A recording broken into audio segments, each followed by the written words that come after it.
함께 읽으실 하나님의 말씀 시편 98편입니다. 한 목소리로 읽도록 하겠습니다. 새 노래로 여호와께 찬송하라. 그는 기이한 일을 행하사 그의 오른손과 거룩한 팔로 자기를 위하여 구원을 베푸셨음이로다. 여호와께서 그의 구원을 알게 하시며 그의 공의를 눈나라의 목전에서 명백히 나타내셨도다.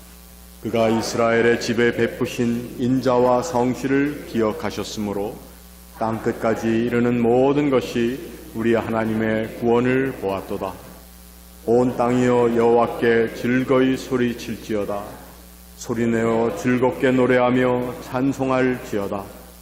수금으로 여호와를 노래하라. 수금과 음성으로 노래할지어다. 나팔과 후각 소리로 왕이신 여호와 앞에 즐겁게 소리칠지어다. 바다와 거기 충만한 것과 세계와 그 중에 거주하는 자는 다 외칠지어다. 여호와 앞에서 큰 물은 박수할지어다. 산악이 함께 즐겁게 노래할지어다. 그가 땅을 심판하러 임하실 것이미로다.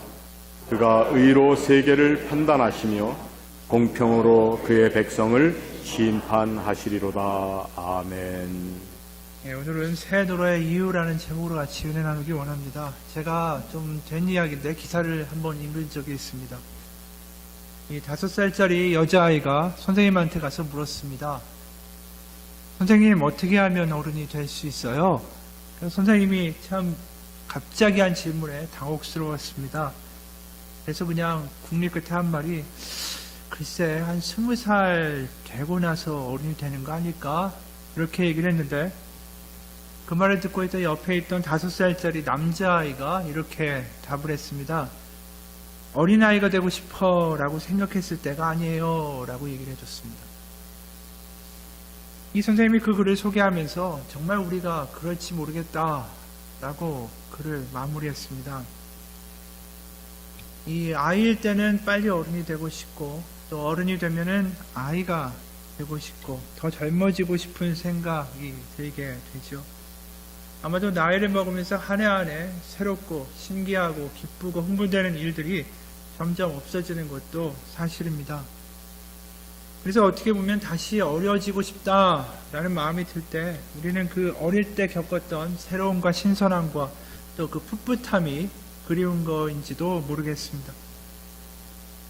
저도 젊을 때는 어딜 여행을 가게 되면은 가서 거기를 다 봐야 되고, 왠지 빼놓고 가면 나중에 후회할 것 같고, 그래서 여기저기 다 가보고 그렇게 했었는데, 어느덧 이제 여행을 가게 되면은 신기한 것보다는 적당히 보는 게 좋고, 피곤하게 돌아다니는 것보다는 쉬는 게 좋고, 그러면서 어느덧 비슷비슷하게 느껴진다라는 생각이 들 때도 있습니다.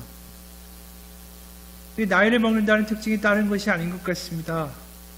어떤 새로운 것에 대한 갈망이 없어진다라는 것고, 또 호기심이나 흥분이 사라진다는 거고, 그래서 어떤 연령층별로 이렇게 사람들이 달라진다라는 것을 어떤 분이 이야기하는 것을 보게 됐는데, 20대 때는 자기 자랑하는 거에 굉장히 흥분을 하게 되고, 30대가 되게 되면 남편 자랑하는 거에 흥분하게 되고, 40대에는 자식 자랑하는 거에 굉장히 흥분하고 기쁘고, 50대가 되면은 남편보다 자식보다 그냥 친구가 좋아지는 나이가 되고, 그러다 60이 되면 배운 사람이나 그렇지 않은 사람이나 그것이 되는 시간이 다가오게 되고, 70이 되면 돈 있는 사람이나 없는 사람이나 다 그것이 되고, 80이 되면 건강한 사람이나 아니나 그렇게 별 차이가 나지 않고 비슷해진다 라는 말을 한 적이 있습니다.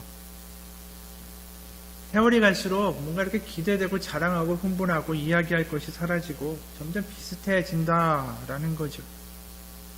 사랑도 세월이 가면서 많이 변해지는 것 같습니다. 처음에는 설레고 기대되고 막 흥분되던 사랑이 어느덧 익숙함으로 변하게 되고, 그러면서 사랑에도 어느덧 기대감이 사라지기 시작할 때 사랑이 아니라 정으로 산다라는 이야기도 하게 되죠.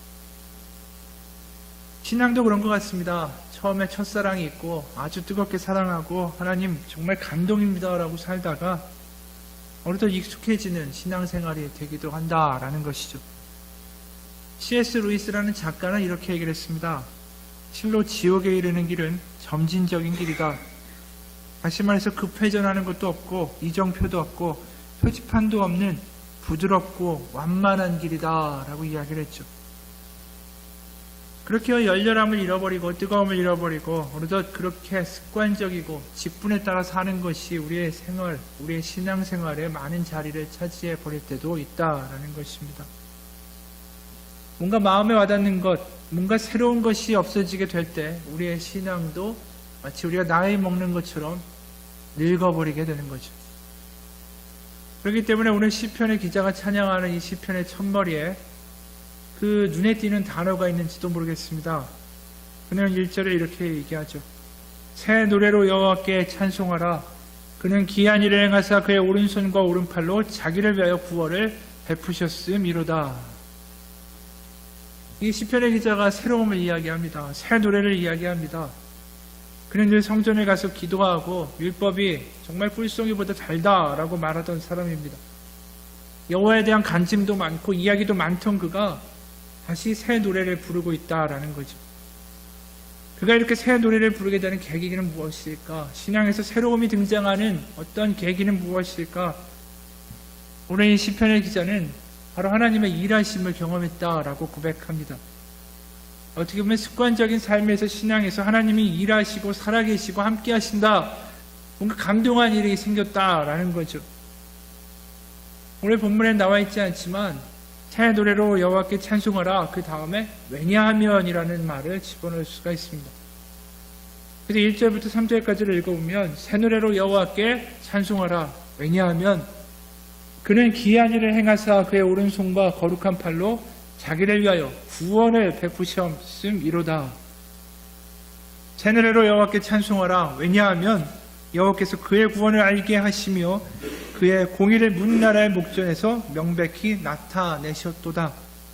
새 노래로 여호와께 찬송하라. 왜냐하면 그가 이스라엘의 집에 베푸신 인자와 성실을 기억하셨으므로 땅끝까지 이르는 모든 것이 우리 하나님의 구원을 보았도다.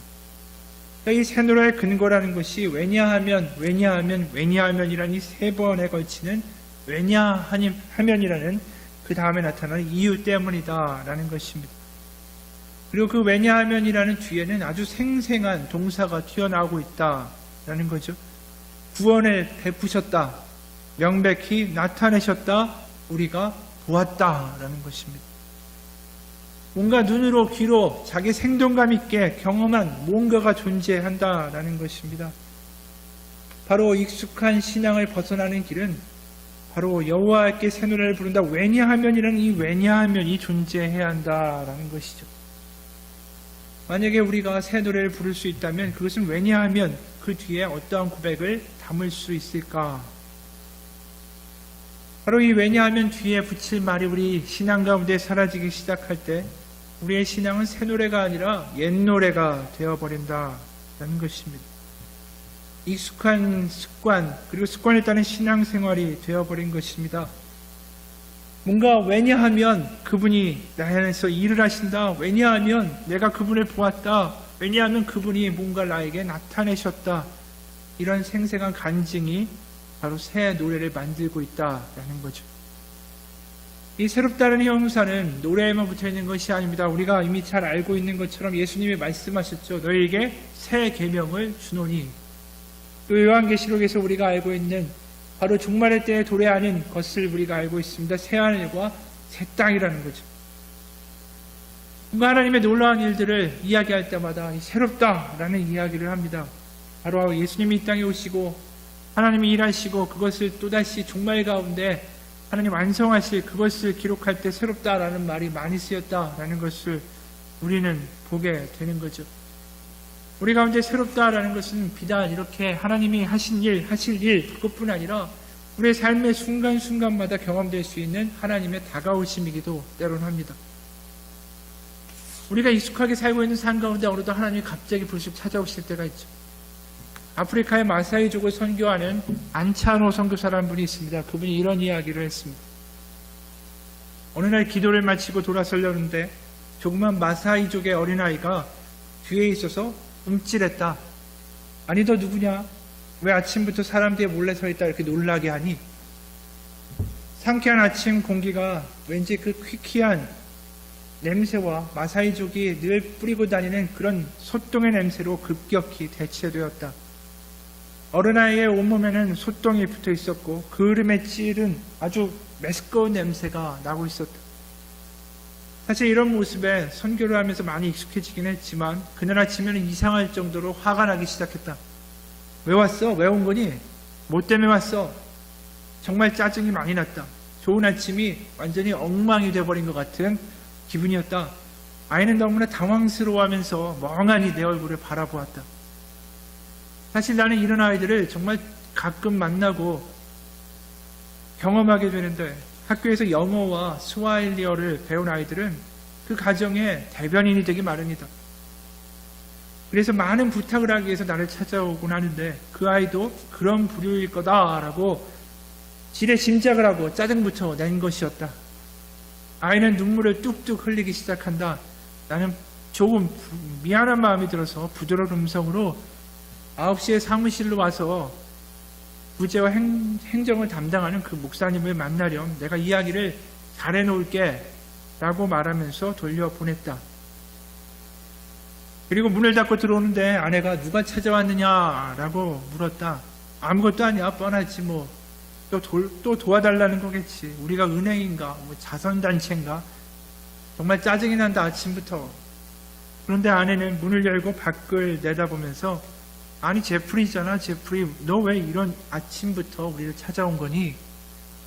집에 무슨 일이 있는 거니? 아내가 상냥하게 물었다. 그 아이가 대답한다. 집에는 아무 일도 없어요. 아버지가 이것을 목사님께 가져다 드리라고 하시면서 오늘이 아빠 생일이니까 시간 있으면 염소고기를 드시러 집에 오라고 하셨어요. 라고 말을 하면서 아이가 우유 한 병을 내밀었다. 그 아이의 아버지는 마사이의 전통적인 우유를 내가 좋아한다라는 것을 알고 있었다. 나는 어린아이가 귀한 우유를 들고 온 것을 미처 확인하지 못했다. 나는 겉모습만 보고 어린아이가 구걸하는 애라고 판단했고 내 마음대로 추측한 것이다. 나는 순간 매우 부끄러웠다.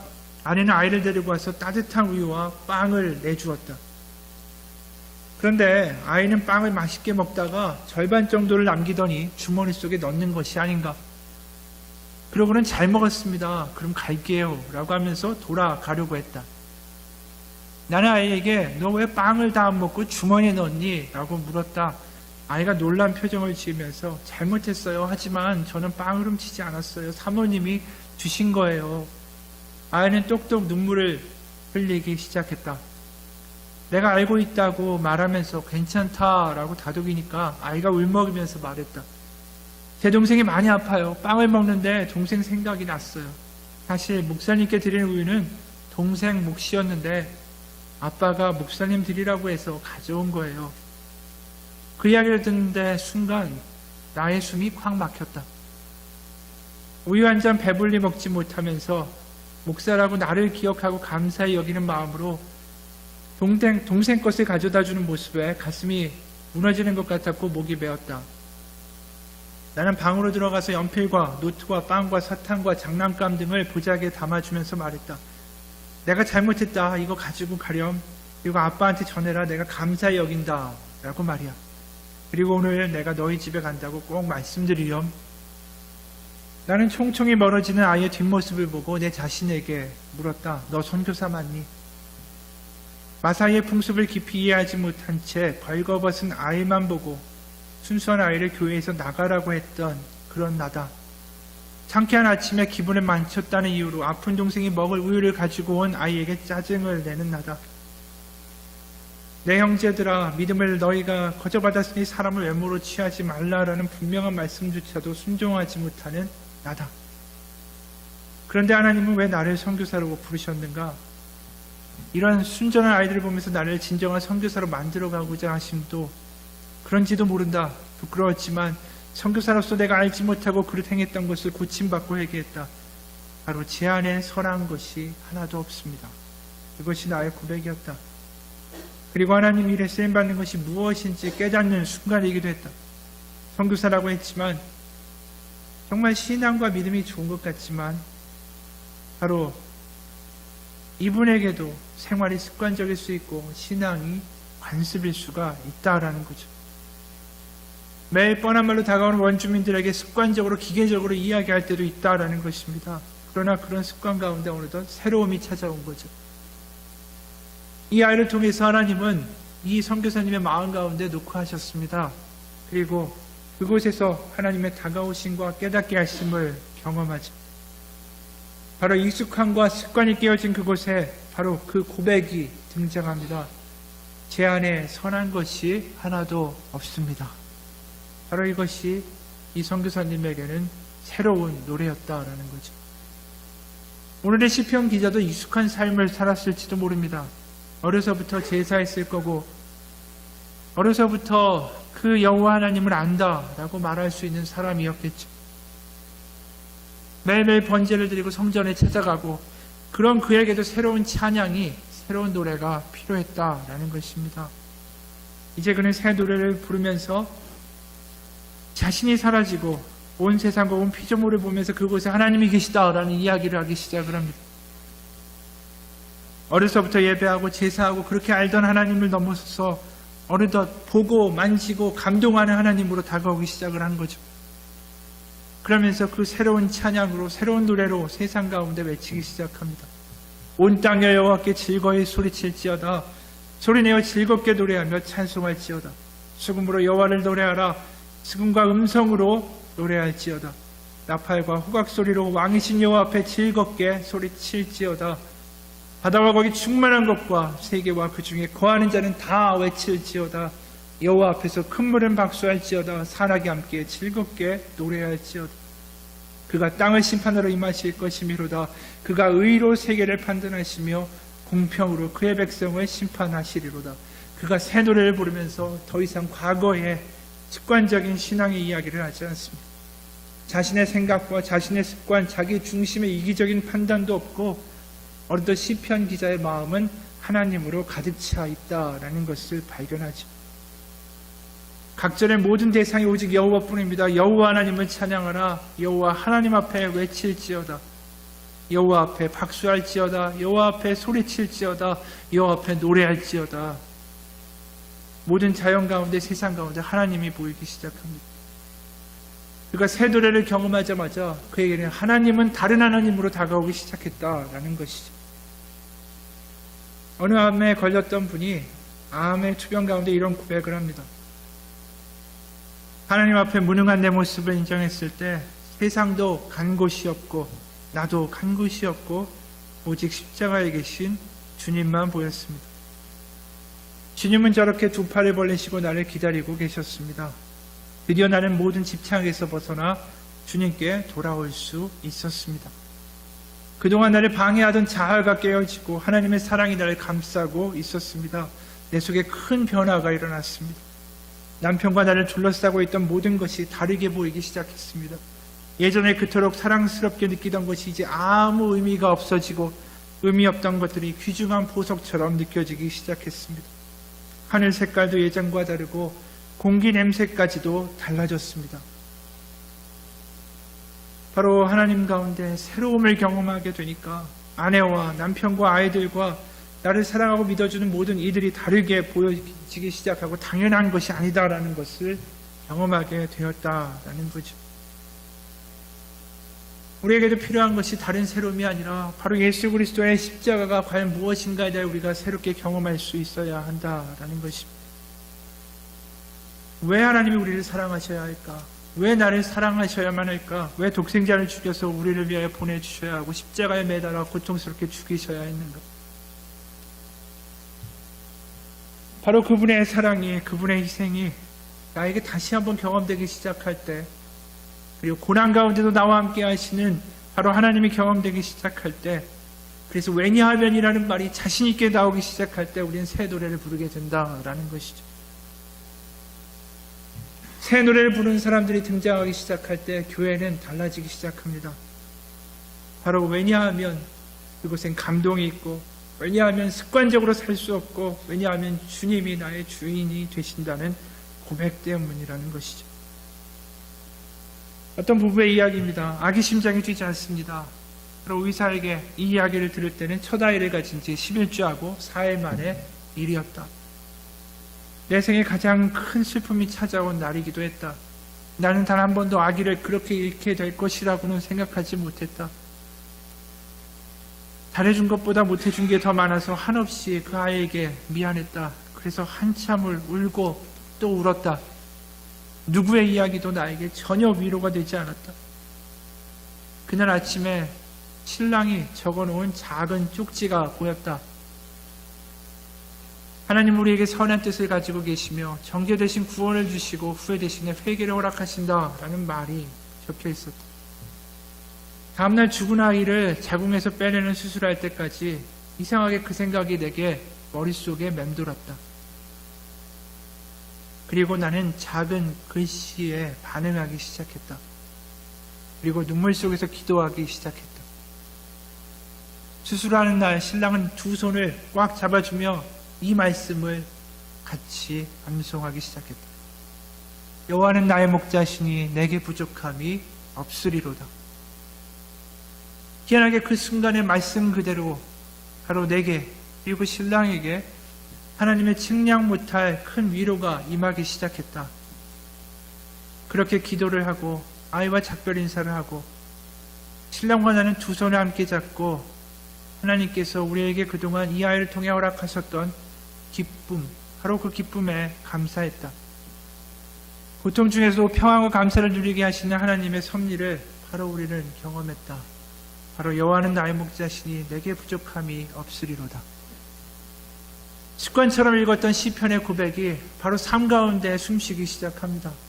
바로 그것이 새 노래로 불려지기 시작할 때 그 삶에는 놀라운 하나님의 일이 시작되기 시작한다라는 것이죠.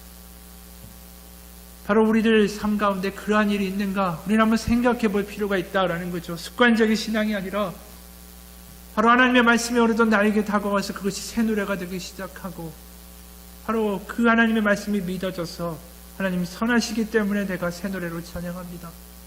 바로 십자가에 죽으신 예수 그리스도의 그 열정이 있기 때문에 내가 다시 한번 새 노래로 찬양합니다. 감동입니다. 기쁨입니다. 그런 경험이 우리 가운데 다시 한번 존재하는가라는 것이죠.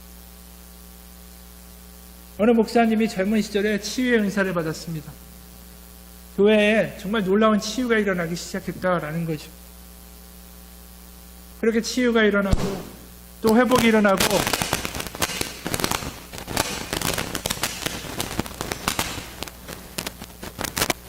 그 목사님은 자기한테 하나님이 치유의 은사를 주셨다라는 것은 마음 가운데 그리고 현실 가운데 믿고 있었지만 하나님의 마음을 정말로 알게 되는 경험은 없었다라고 이야기를 합니다. 그게 왜냐하면 자기 아이가 있었는데 그 아이가 스캔서라는 아이였는데 심하게 열이 나서 병원에다가 이제 항생제를 처방받아서 먹이기 시작했는데 부작용으로 아이의 귀가 먹어버렸습니다. 아이의 이름을 아무리 불러도 아이가 전혀 알아듣지를 못합니다. 그 목회자인 자신이 교회에는 치유의 은혜가 일어나는데 아이에게는 전혀 변화가 없으니까 그 아이를 보고 있을 때마다 마음이 찢어지기 시작했습니다. 기도도 잘 되지도 않고 너무나 슬프고 희한한 건 아이가 그런 상태인데 교회에 치유의 은사가 계속 나타나기 시작을 하는 거죠. 교회는 났는데 자기 아이는 전혀 낫지 않는 겁니다.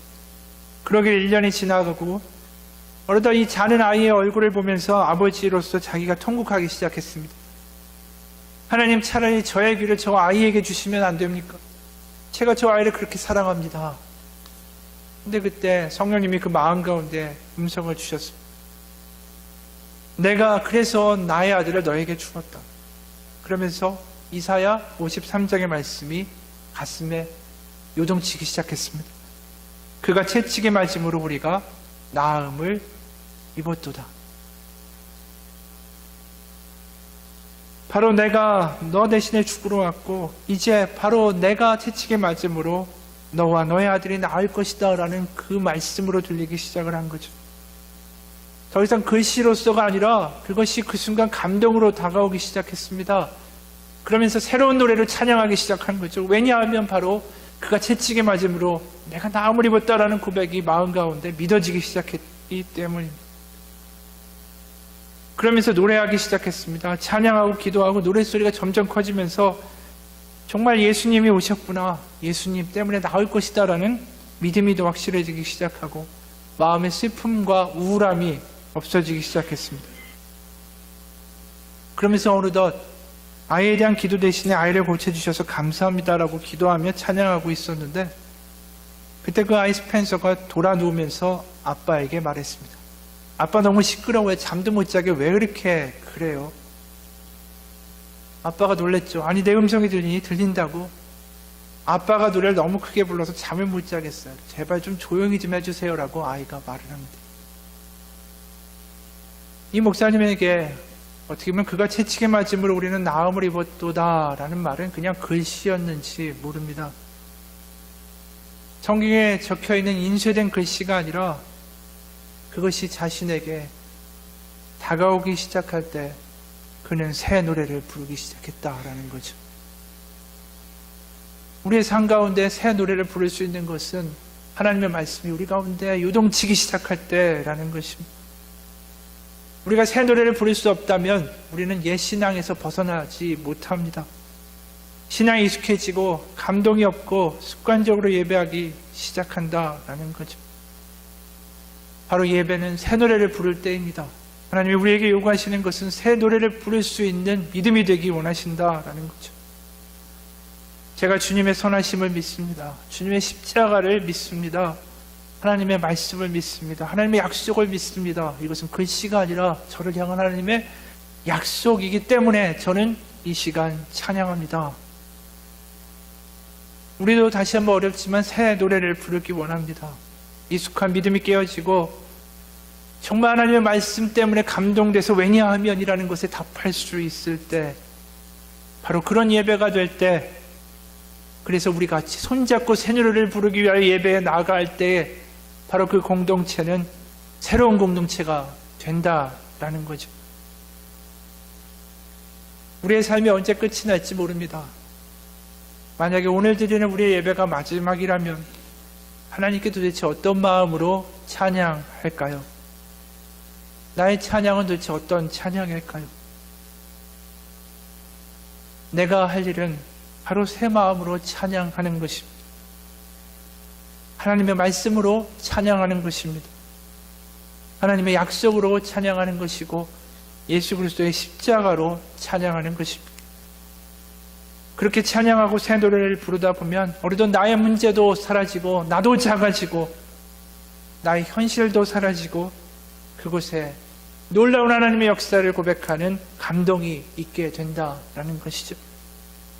바로 그것이 오늘 새 노래를 부르는 시편 기자의 마음입니다. 여호와께 박수치라, 여호와께 찬양하라, 여호와를 기뻐하라, 여호와 안에서 노래하라. 더 이상 세상의 노래가 아니라 입술에 흥얼거리는 그런 유행가가 아니라 좌절과 우울의 한탄이 아니라 생명과 기쁨과 새로운 소망의 노래를 부르시는 그런 한 주 되시기 주님의 이름으로 축원합니다. 기도하겠습니다. 하나님 아버지, 우리에게는 새 노래를 부를 수 있는 권세가 있습니다. 새 노래를 부를 수 있는 주님의 약속이 있습니다. 어느덧 그렇게 무뎌지고 습관으로 살아가는 우리의 삶 가운데 하나님 우리를 흔들어 깨우시고 성경에 나와 있는 그냥 인쇄된 말씀이 아니라 주님이 바로 피로 쓰신 그 약속의 말씀 가운데에 바로 우리가 다시 한번 하나님의 새로운 소망을 보고 하나님 안에서 새로운 기쁨을 보고 새로운 노래를 부를 수 있도록 하나님 인도하여 주옵소서. 예수 그리스도 이름 받들어 기도합니다.